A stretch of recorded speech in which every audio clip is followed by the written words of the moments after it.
นิทานเรื่องเสียงไก่ที่ไม่ควรถูกลืมในเมืองเล็กๆแห่งหนึ่ง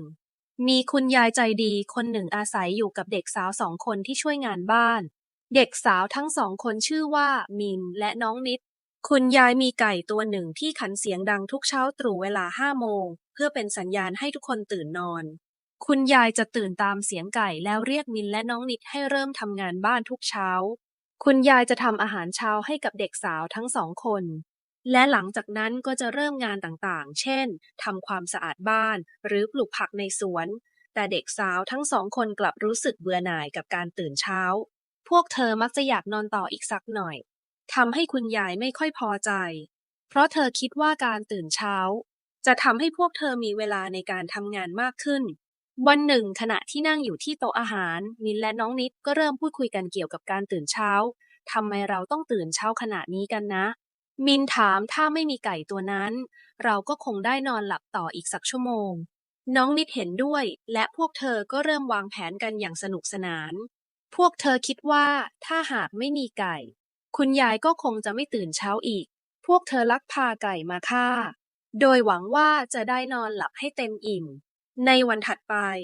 คืนวันนั้นพวกเธอรู้สึกโล่งใจและมั่นใจว่าแผนของพวกเธอจะสำเร็จเช้าวันถัดมา เมื่อเสียงไก่ไม่ดังขึ้น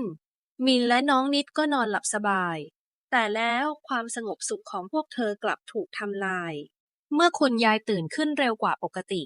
เวลา4 โมงเช้าคุณยายรู้สึกว่าต้องเริ่มวันใหม่ให้เร็วขึ้นจึงเริ่มทำอาหารและเตรียมงานต่างๆเมื่อถึงเวลา4 โมงเช้าคุณยายก็เรียกมินและน้องนิดให้ตื่นได้แล้วจ้า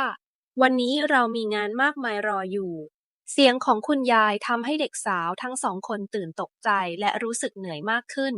พวกเธอไม่เพียงแค่ต้องตื่นเร็วกว่าปกติ แต่ยังรู้สึกผิดหวังที่ฆ่าไก่ไปโดยไม่คิดให้รอบคอบ ตั้งแต่นั้นมามินและน้องนิดต้องตื่นขึ้นในเวลา4 โมงเช้าทุกวัน และต้องใช้ชีวิตด้วยความเสียดายต่อการตัดสินใจที่หุนหันพลันแล่นของตนเอง พวกเธอเริ่มเข้าใจว่าการตื่นเช้าไม่ใช่เรื่องเลวร้ายเสมอไป บางครั้งมันก็เป็นโอกาสที่ดีในการเริ่มต้นวันใหม่อย่างสดใสบทเรียนจากนิทานนี้ก็คือควรคิดให้ดีก่อนตัดสินใจ